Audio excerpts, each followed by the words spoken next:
So good afternoon, everybody. It's Monday, it's 12 o'clock, and today at Action Coach Solihull, we are joined by the lovely Sue Richards from Pink Spaghetti VA Services, and today she is going to talk about a business automation, which should be a good one. So without further ado, just for those people that are out on Facebook and out on LinkedIn, and also those joining us on the webinar today, if you do have any questions for Sue, then please just drop them in the comments. I am monitoring it as we go along, so get those questions in. Please say hi to us and tell us what your thoughts are. So without further ado, I'm going to pass over to Sue. Welcome.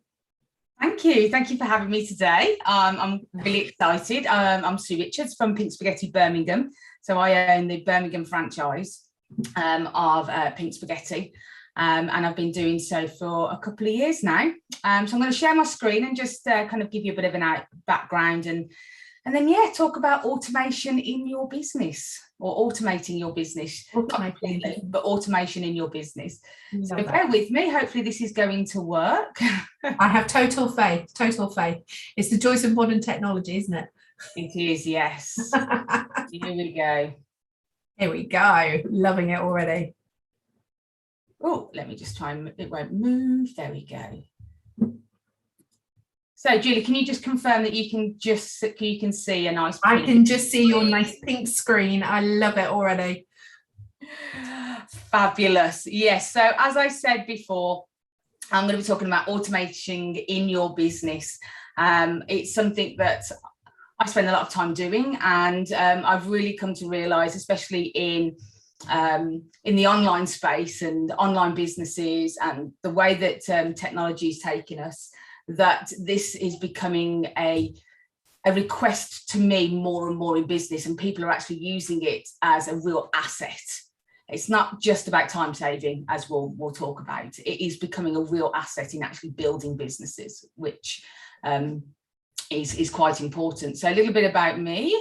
So like I said, I am the proud owner of Pink Spaghetti Birmingham.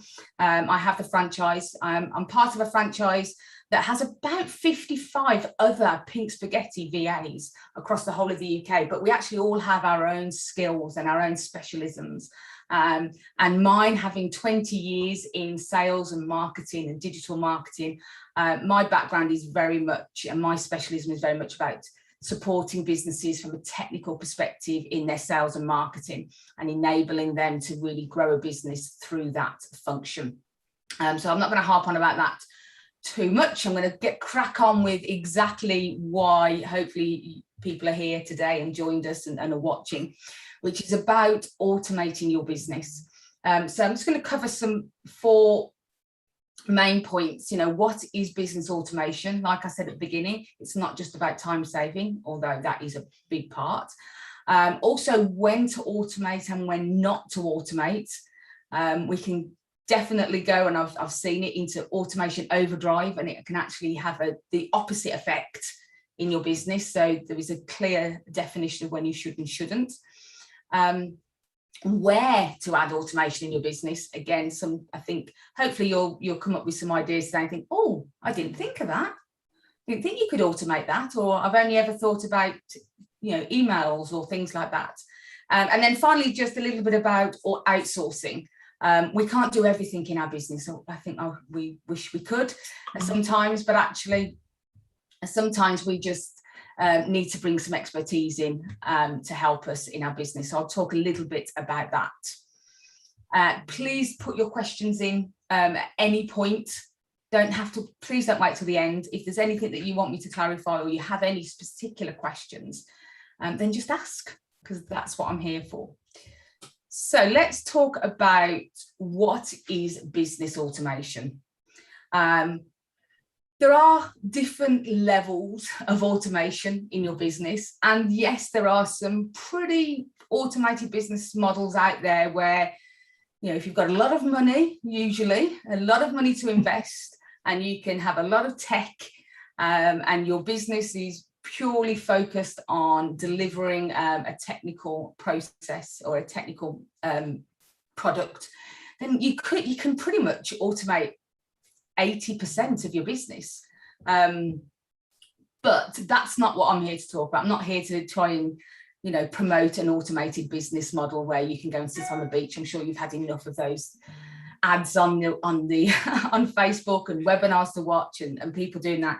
This is about putting automation in your business.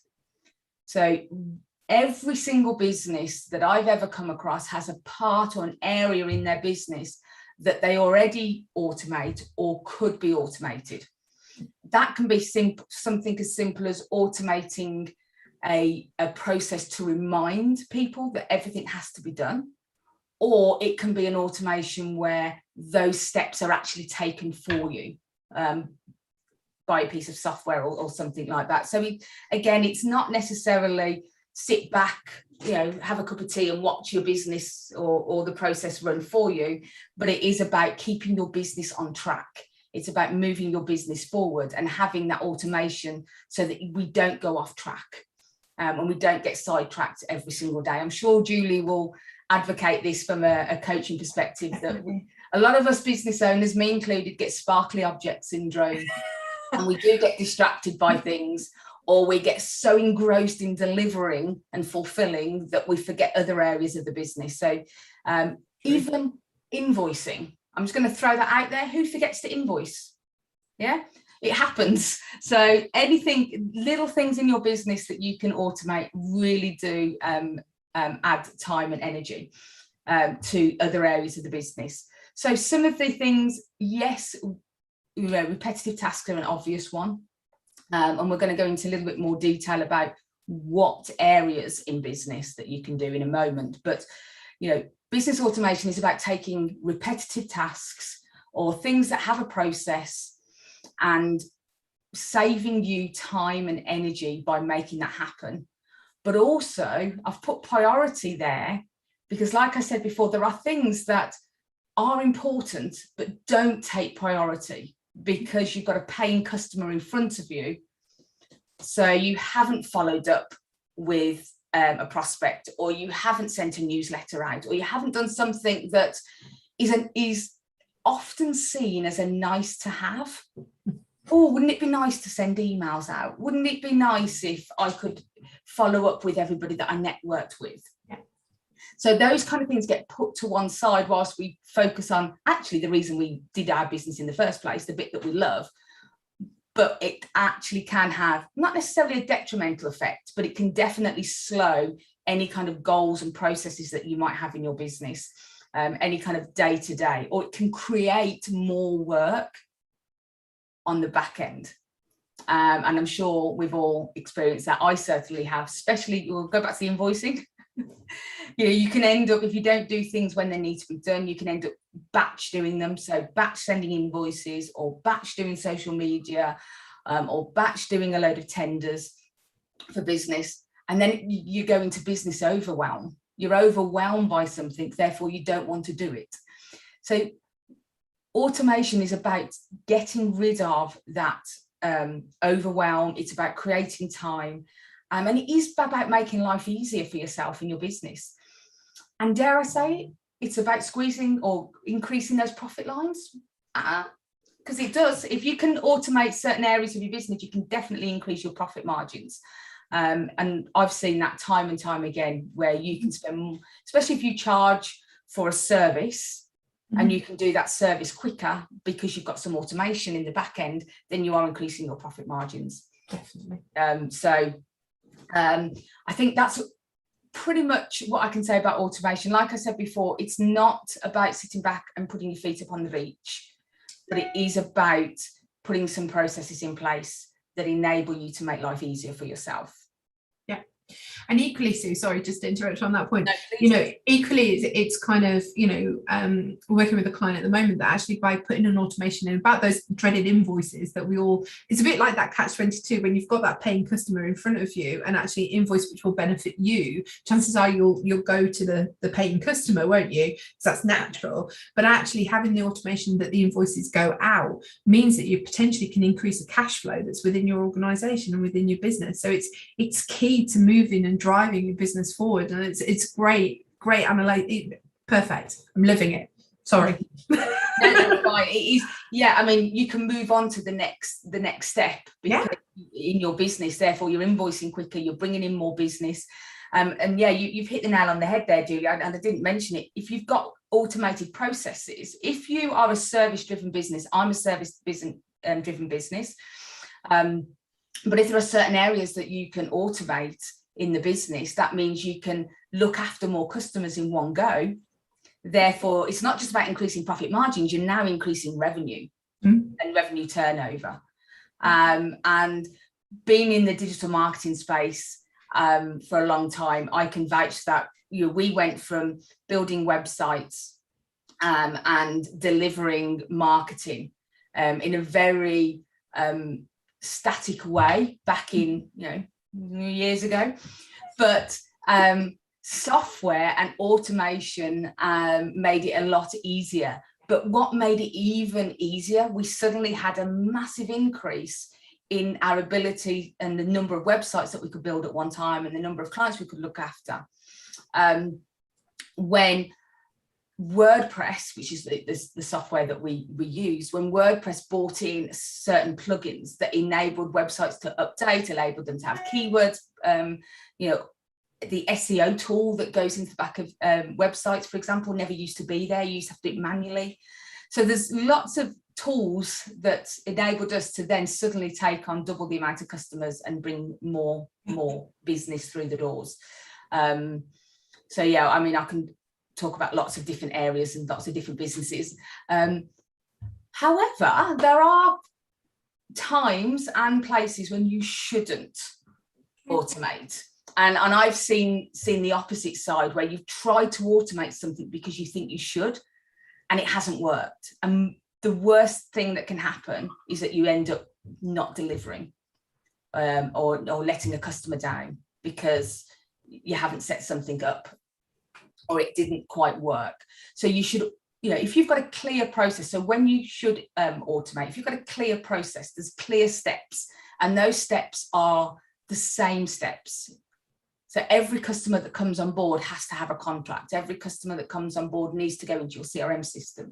Every customer that comes on board needs to be uploaded into your invoicing system, for example.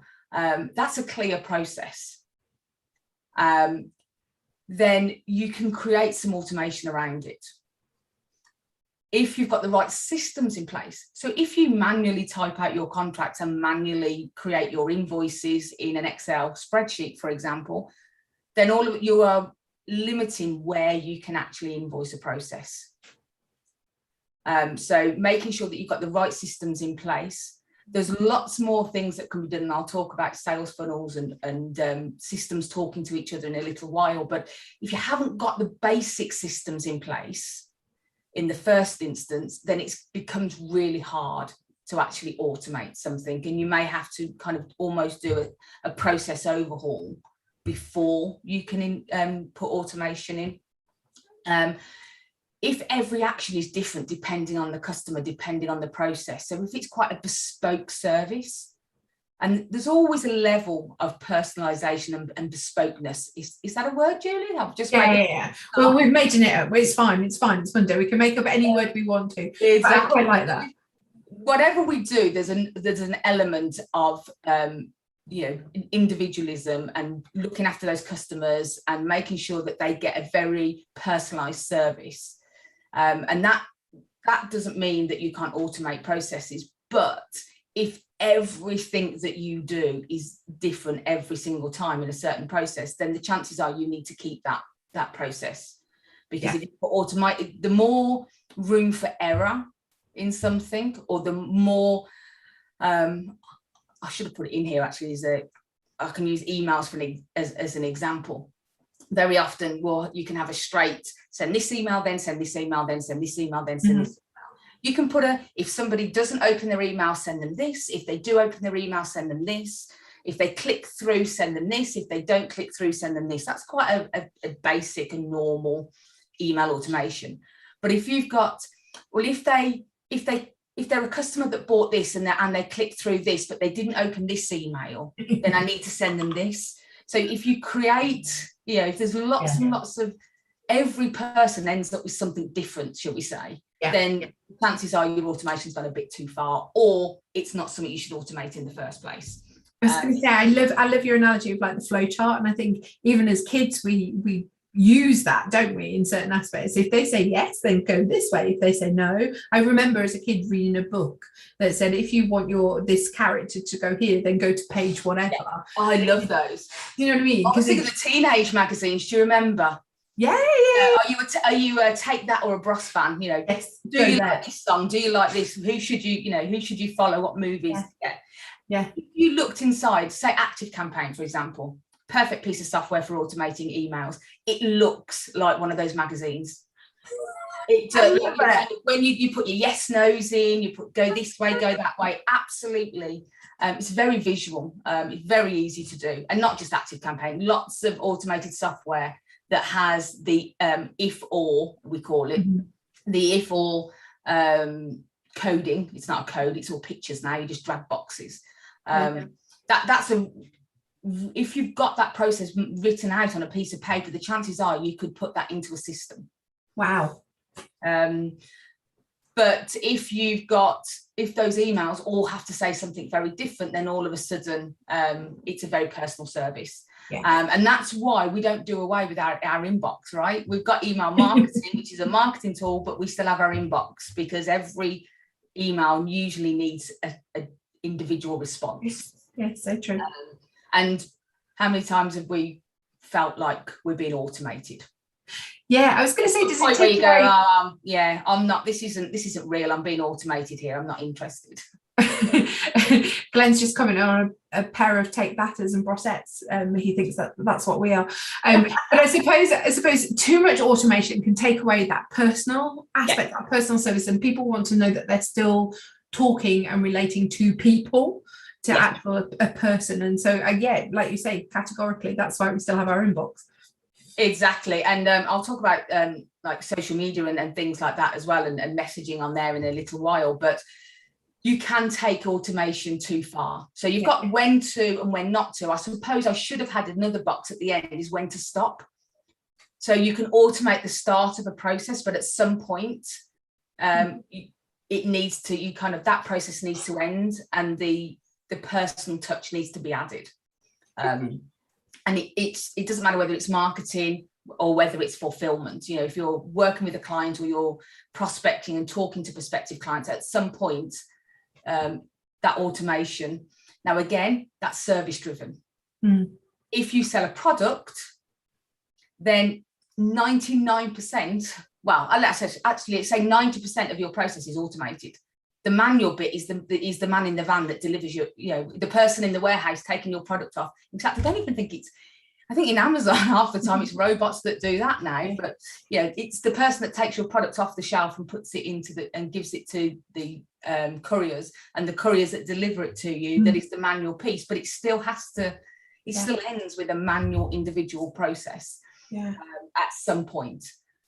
And that's saying that at the moment, because wasn't there talk about drone deliveries and stuff like that? So there might be in the future, if we're sitting here in 5-10 years time, maybe, or maybe even not that long, that actually there will be 100% kind of automated service for that product. I totally get the product delivery in a way is a lot more easier to become automated than a service driven based business. Absolutely. But again, the same thing within service. One of the areas that I was talking about the other day on another live, and again, I haven't put it in here, but if you are, and Julie, you are, but if you are an educator of sorts, so if you find that you are repeating your content, your services, there's a set process, or you're teaching something that is the same, and you're constantly answering the same questions, then you can automate that delivery.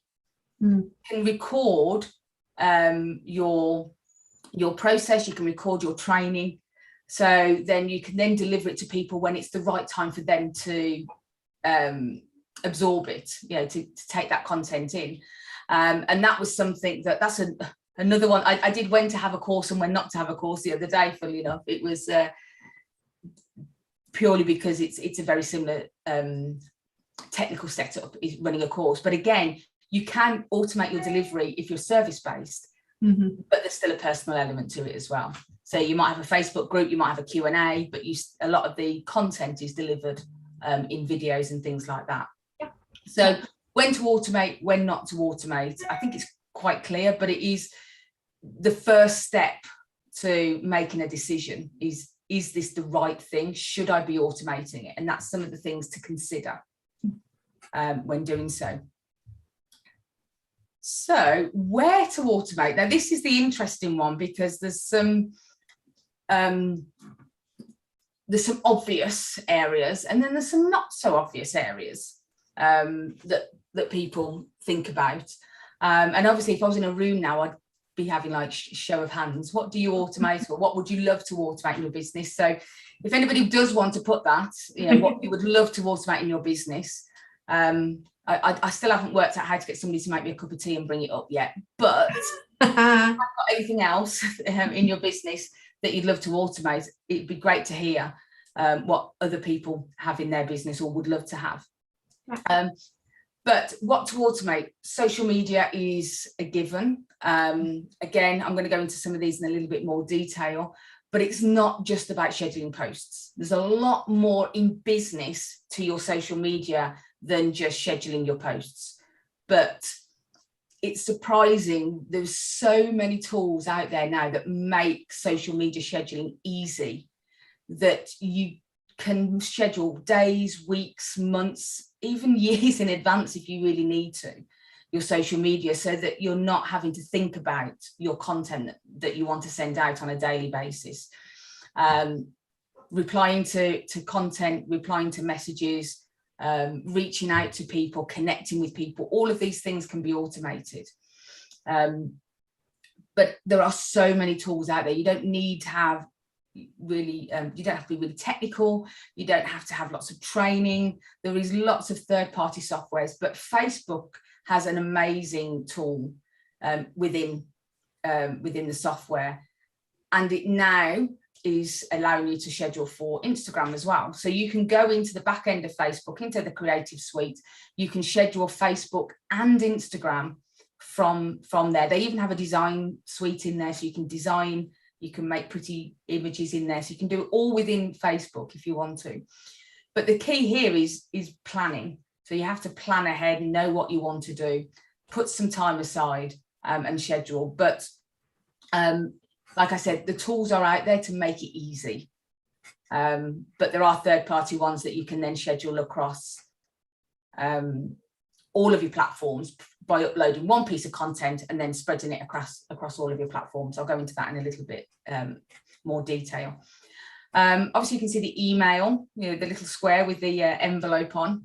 It's funny how we still use envelopes for emails and that we don't actually send letters anymore. But yes, email automation, covered it a little bit beforehand, but there are two sides to the email automation. You've got your newsletters, you've got your kind of like regular communication out to your customer base, to your audience, and you can send weekly emails, monthly emails, schedule what time of day, but you can automate that process again,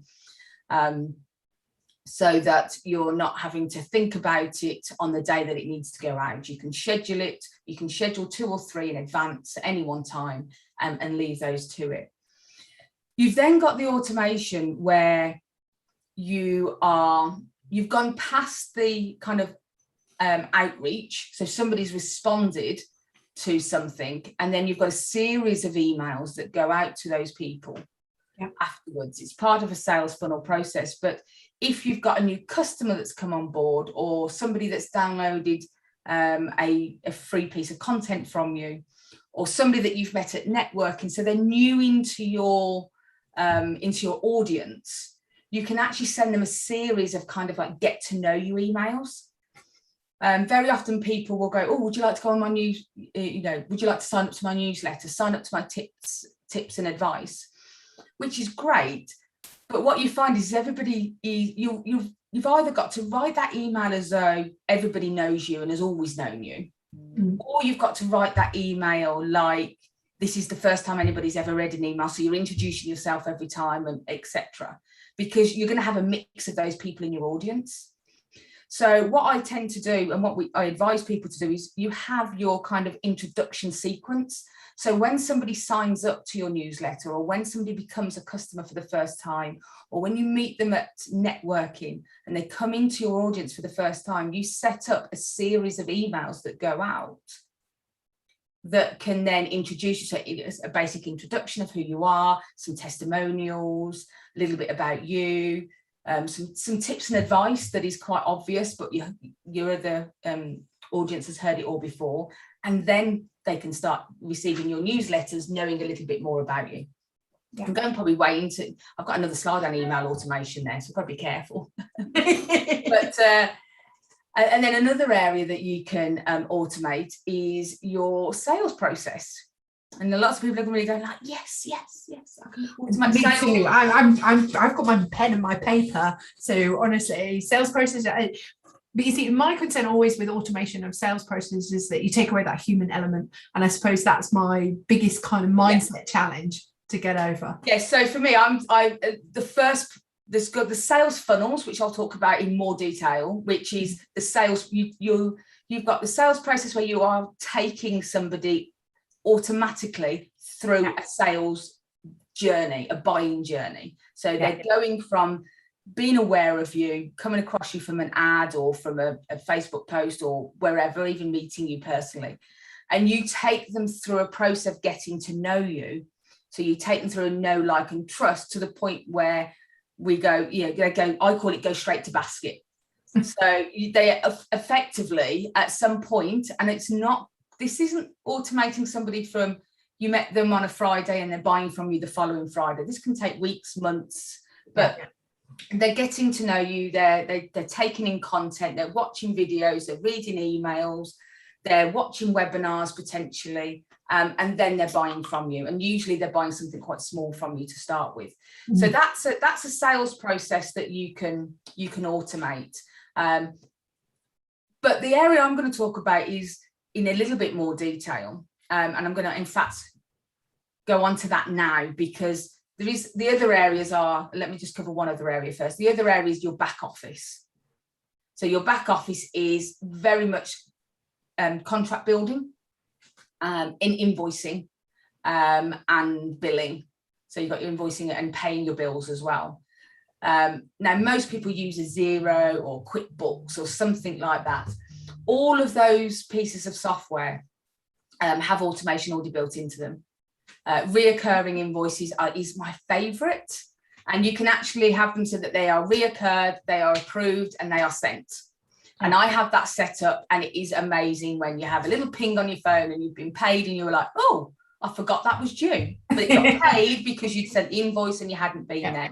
So if you've got clients on retainers, then I definitely recommend you get your invoicing on reoccurring, but get it on reoccurring, approved, sent, because that way you don't even need to remember to go in and approve and send those invoices as well. Yeah.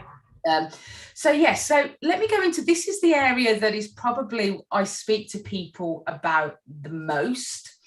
I've just done this for a recruitment agency, and I'm just in the process of doing it now for a comedy at work kind of company. So they do comedy events, but they also do corporate events as well. So I've just set this up for them, and we're just populating all the emails and getting those ready to be sent. So this part of the sales process, automating, doesn't, Julie, take away any of the personal elements. What it does do, and I actually notice you do quite a lot of this in your business already, but what it enables you to do is follow up with people. The early part of the getting to know you is automated. Mm-hmm. Or you at least have the reminders to automate it so that you do things in your pipeline. So I use something called the CRM that I use is Capsule. Lots of CRM systems out there, they all do the similar things. One of the things that Capsule, Pipedrive, Salesforce and others do is they have these things called tracks.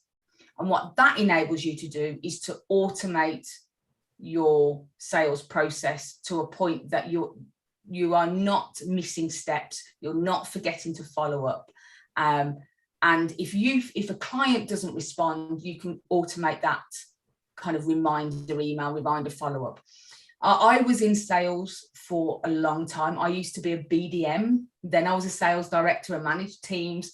So I know the one thing that we all hate doing is following up and prospecting, and we like meeting people and we like selling to them, but that little bit in between, if they're not ready to buy straight away, that bit in between of following up and sending them emails and sending them quotes and following up and all that process, that can get lost, especially when you run your own business. Mm-hmm.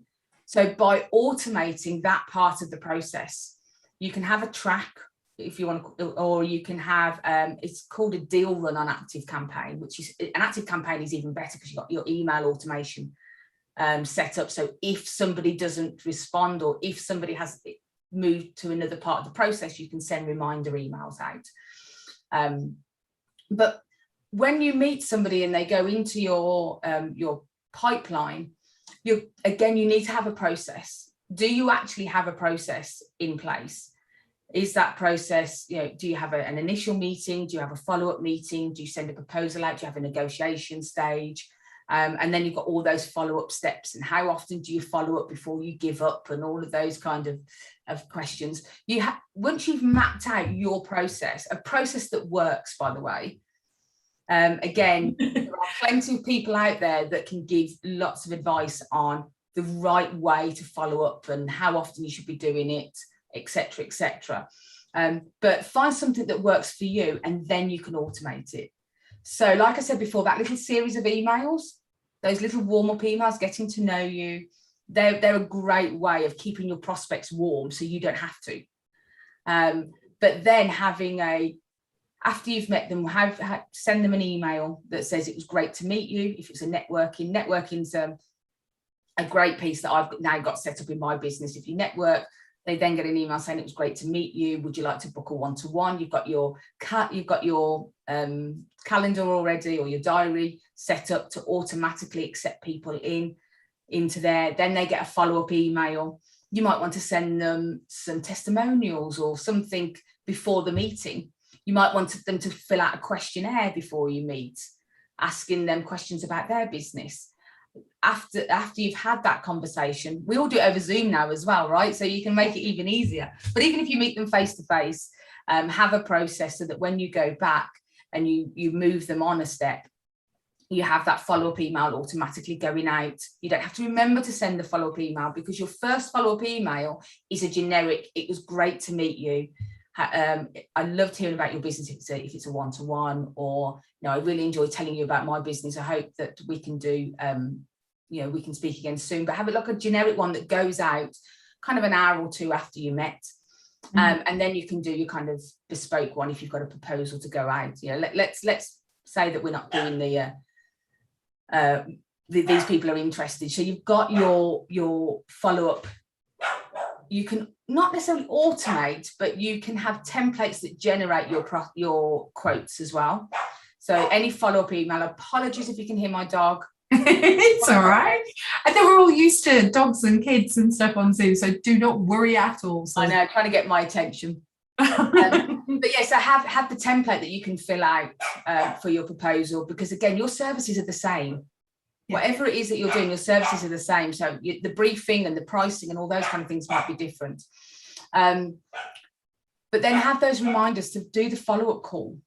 Yeah. So they go into your task list. If you use a task list, I use something called ClickUp as a task list. So you can have that task automatically go into your task list. So when you open up your task list in the morning, go, right, what have I got to do today? All your follow-ups are in there. Yeah. Click on, you can go in and have a look. So this is an area of your business that might not feel automated because you're still doing a lot of the work, but it is automated because you haven't got to go into the CRM system. You haven't got to try and remember who you've spoken to. You haven't got to go and search on a on a board and go, right, here's all my follow-ups. You get everything going into your to-do list. That's the key with your prospecting. So the only thing you need to go into on a daily basis is your to-do list. And your to-do list will say, follow up on this prospect, follow up from this networking meeting, follow up from you sent a contract out, follow up, contract. That in itself will save you time. It'll keep you on track. You'll close more business. Julie, hope you'll vouch for that. Yeah, definitely. Follow up isn't about chasing. This isn't a sales training session, but following up isn't about chasing. Yeah. I tell people to chase me, by the way, because I will have every intention of signing a contract or every intention of working with somebody. But I get as soon as that meeting's over, that sidetracked you onto the next meeting. Yeah. So I want that person to chase me and remind me, you said you wanted to work with me. Here's the, when can we start? Here's the invoice. I want that to happen. And people that are happy to do business with you will thank you for it. Totally agree. If done in the right way, they will thank you for it because you're there to help them. So prospecting and automating your CRM process is absolutely key. Again, got to have the right systems in place.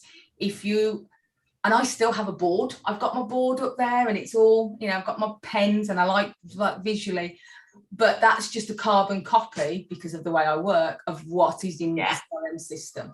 If you only have something written on the board, then that is going to create a much more manual process for you. So know when to follow up, know when to send emails. And you, like I've just put here, we often get busy in fulfillment that we miss those important steps now. And totally enables you to forget to remember those important steps. So you don't have those peaks and troughs in your business. You're fulfilling and then you're selling. You're fulfilling and then you're selling. Yeah. And I think it's key when you're thinking about CRMs. I mean, you've hit like totally, my head's going, ooh, all of this, because when you say it sounds so simple, but then the amount of businesses that we've both come across over time that actually don't have a clear sales process, to kind of involve those like email send out, those kind of follow up with a 24-hour call. Did you get the email? That kind of thing, to book in the next appointment, and it's the clear process. And the amount of companies and businesses that have find it really overwhelming, I suppose, even though they think that they're not doing it, chances are they are. And I think we're all guilty that actually you've got something that's giving you positive noises and you think, oh, well, I've got the sale, let's miss out the next 20 steps. But actually they need to go through those 20 steps to become that committed person. So I've got light bulbs going off all over my head at the moment. Glenn's just put on here that professional persistence in sales is a phrase that we use with clients thinking about sales follow-ups. It's that professional persistence, like you say, rather than that. I'm trying to think of a polite way of saying it in any other way, but it is that professional. Well, people talk about pushy sales. Yeah.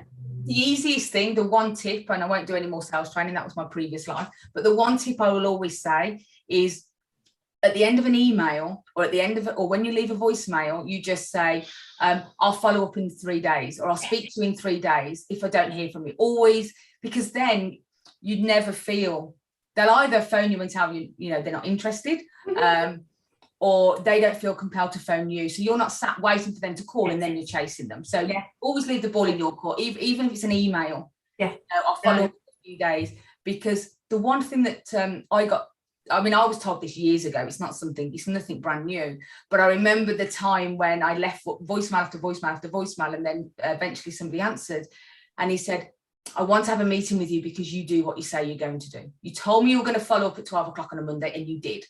So again, it's about demonstrating, definitely. Definitely. We always talk about that call to action. What is the call to action? And like you say, asking permission in a way, you're getting their permission to call them.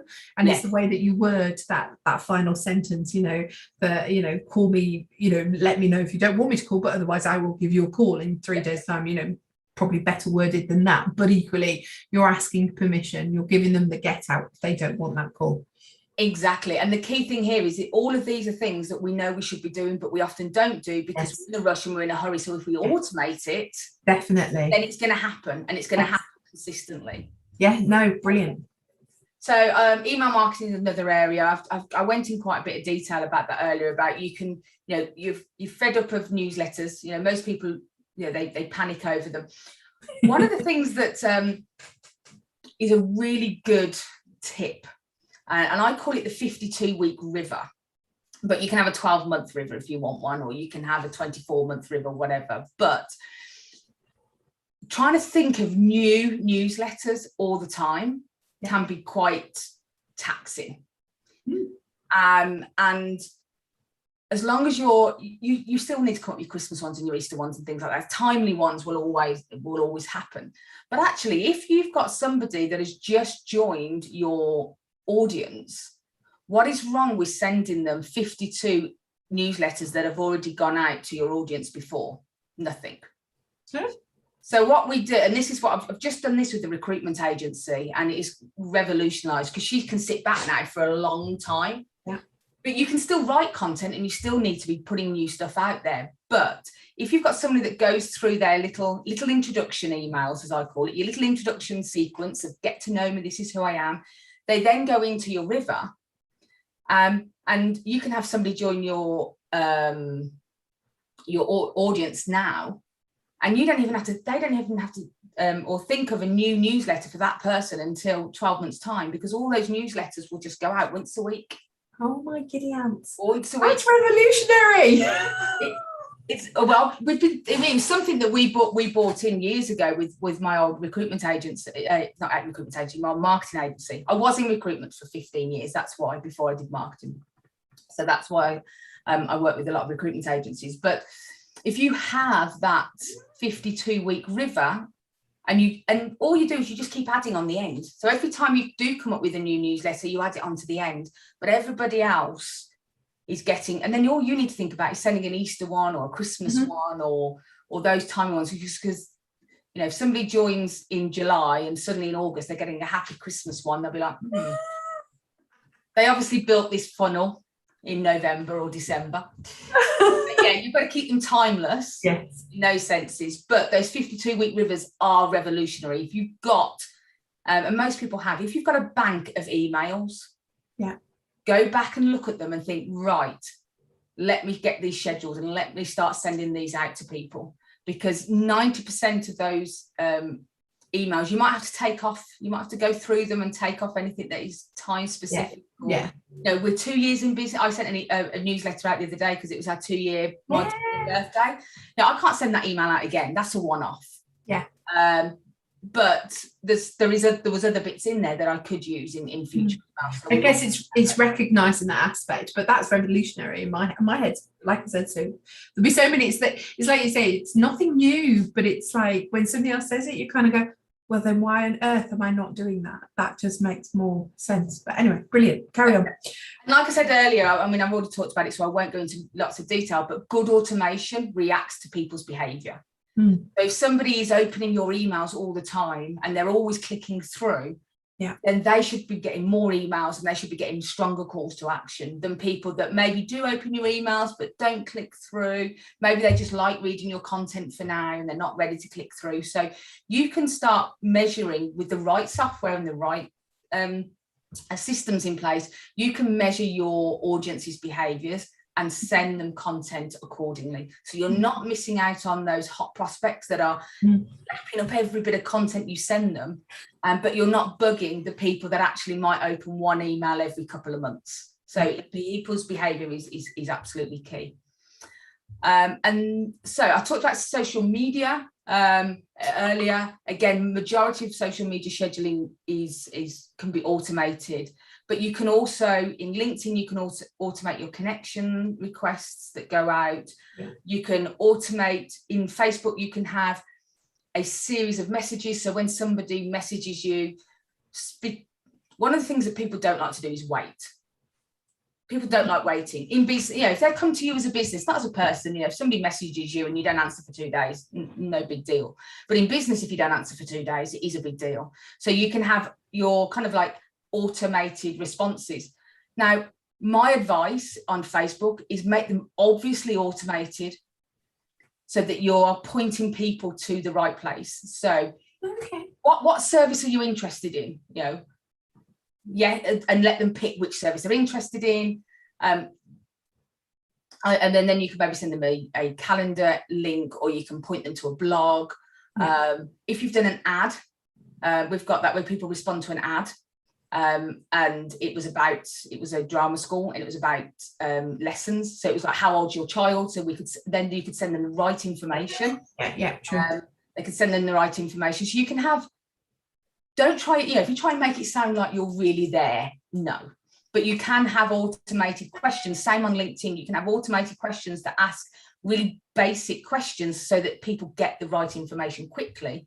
And it might be, that's great, I'll get back to you, or send an email, I'll get back to you within 24 hours. But at least the person has got a little bit of information from you. So Facebook in particular is really good at kind of sending people quickly through that funnel to get you to the point where they've got the information that they want, and now you can actually help them. And then the other, same on LinkedIn. We talked about earlier about knowing when automation should stop. Yeah, LinkedIn is absolutely key. Most people go like this when you even one automated message on LinkedIn. That's me. And I send them. They're like, no. My argument is, if somebody has gone to the trouble of wanting to connect and wanting to tell me about them, I will go to the trouble of reading that message, and then I will say yes or no. As long as somebody, if you automate your one or two emails or one or two messages, which is, this is who I am, and this is what I do, and this is why I'd like to connect. And then sometimes I'll send a follow-up just in case you didn't get it. To me, after that, it's got to all be manual. Okay. But again, why not? If you've gone to the trouble of connecting with somebody and accepting a connection request, then I don't mind an automated response, because people aren't sat there 24/7 on their phone waiting for people to accept the connection so you can then say hi. Because the other thing is why connect with somebody and then not talk to them? Yeah, hadn't thought of it that way, actually. That's so true. We've done a few LinkedIn campaigns, and one LinkedIn campaign we sent, it wasn't a sales message, but it was a blatant, this is what I do and this is how I can help. I'd love to tell you more, and I'd love to hear more about your business. Can we, let's chat. She got more people respond to that than the, hi, how you doing? Tell me about your business, automated stuff. She got more from just being honest and open up front and sending it than ever. So again, in the right place, it's there. So social media can really help your business if you do it right. Keeping an eye on the time. Sarah's put on LinkedIn, so many great automation ideas. She's having lots of light bulb moments too. So I'm living it. But that's so true. It's interesting what you say about LinkedIn, because, I always find that it's the challenges, you send out so many, you go to a networking event, you connect with the people that are there, and then you miss some of them accepting those, because if you've got 20 coming through, you miss some of them, so then you don't chat to them. So actually having that automation of that next it puts it in your inbox as an unread, so then you kind of like go, okay, and then you can go back through. I personally just do not get offended by those automated messages. I might say no thank you, I might even ignore them if I think it's a little bit sleazy, a little bit pushy, I don't like it, but I don't get offended by it. I just think, and I think that's the key. It's written in the right way, it can really work. Yeah, definitely. And then the final one, kind of sales funnels. We talked a little bit about them earlier. Sales funnels are, you can kind of end your funnel wherever, but to me, a sales funnel takes you from not knowing you to spending money and working with you as a client. And you can automate the whole sales process, even if you've got a high-end ticket item. Wow. And I used to run a sales coaching business, and I worked with clients, and we were selling from a webinar, an automated webinar, and we were selling $8,000 and $15,000 courses. And there was not, the only phone call that happened was with a kind of Q&A at the end. Wow. Really interested, book a call, but they already knew how much it was, etc. So you just bring somebody, you would onboard them effectively, but they were already sold by that point.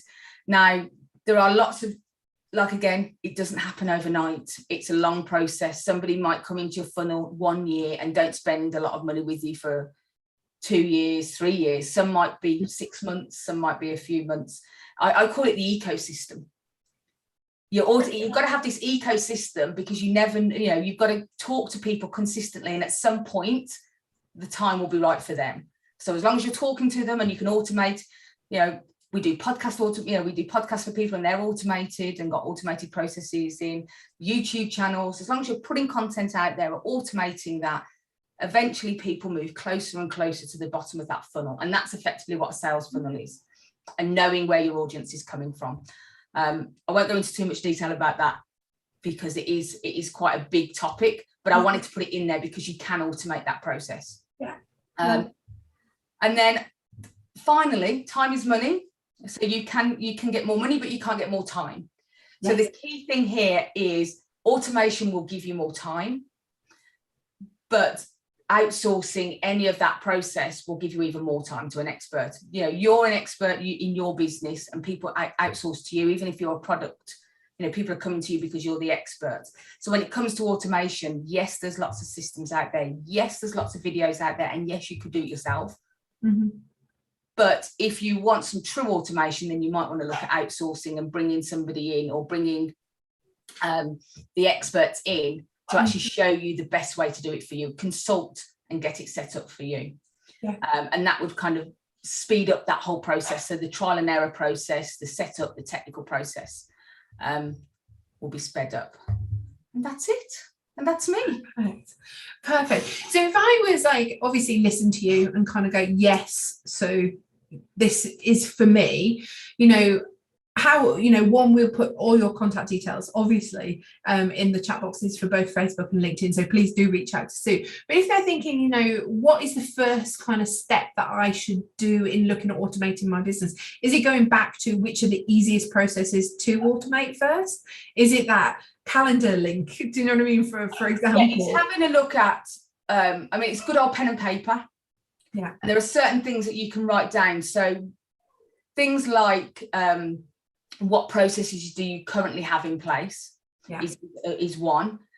What are the things that you should be doing but you're not? So it's a repetitive thing but you're not doing it. So that's another. So you kind of just write these lists. And then the other thing is what do you really not like doing as well? Because sometimes people really like sitting on LinkedIn for hours on end, talking to people, connecting with people, and that's okay. So why would you automate something that you really enjoy doing?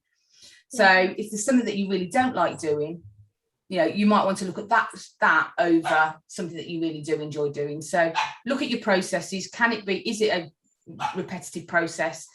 Have you got systems, or could you put systems in place? And then just go from there. Christina on Facebook says thank you very much. She's learned lots today. So it's our pleasure, Christina. Actually, I'm not taking any credit for this whatsoever. We just invited you along. It's fascinating, and I think there'll be lots and lots of takeaways. I know that I have from our chat today. So thank you so much, Sue, for joining us. Really do appreciate it. I might actually invite you back to do that sales funnel one with a long topic. Christina's trying to connect on LinkedIn, but she can't find your profile. I know. Just Christina, don't worry. I will find you in the chat and I will connect with you, Christina. Yes, there we go. Because I do think invaluable having a conversation with you, because I know that from our point of view we have a very specific kind of process when it comes to getting clients, that sales kind of process aspect, and it's key, and there's a lot of aspects that you forget, or you think, oh God, I should have connected with them a week ago, or I promised that I'd have that conversation. We're only human at the end of the day, and so things do go in and out of the mind. So therefore that automation is just key. And I think there's so many more aspects of automation that you don't necessarily appreciate is automated. Does that make sense? That I was saying before, and it's the same with delivery as well. So the sales process is key, and the marketing. But on the delivery, if you can automate some of your delivery as well, things like password resetting, if you've got a portal that people log into, all these little things, if you can automate it, it just creates so much more fluidity in your business. Your customers get a better experience. They want fast action, and sometimes automation is the only way to do it. Yeah, definitely. Christina says she needs to learn lots about this. Very good points. So I have a feeling you two are going to have an amazing conversation shortly. So it just leaves me to say at 5 to 1, there was us thinking that we'd be over in half an hour, so we could talk for hours. I know we can. Thank you so much. You're welcome. I've really enjoyed it. I've absolutely loved it. And I know everybody out there has as well. Like I say, we'll be popping Sue's details in both of the comment boxes ASAP as we come out of the webinar today, but also come back and join us on another day, so I will be in touch with dates and we'll get that advertised on Facebook and LinkedIn as well. Absolutely. So thank you so much. Really, You're welcome. Really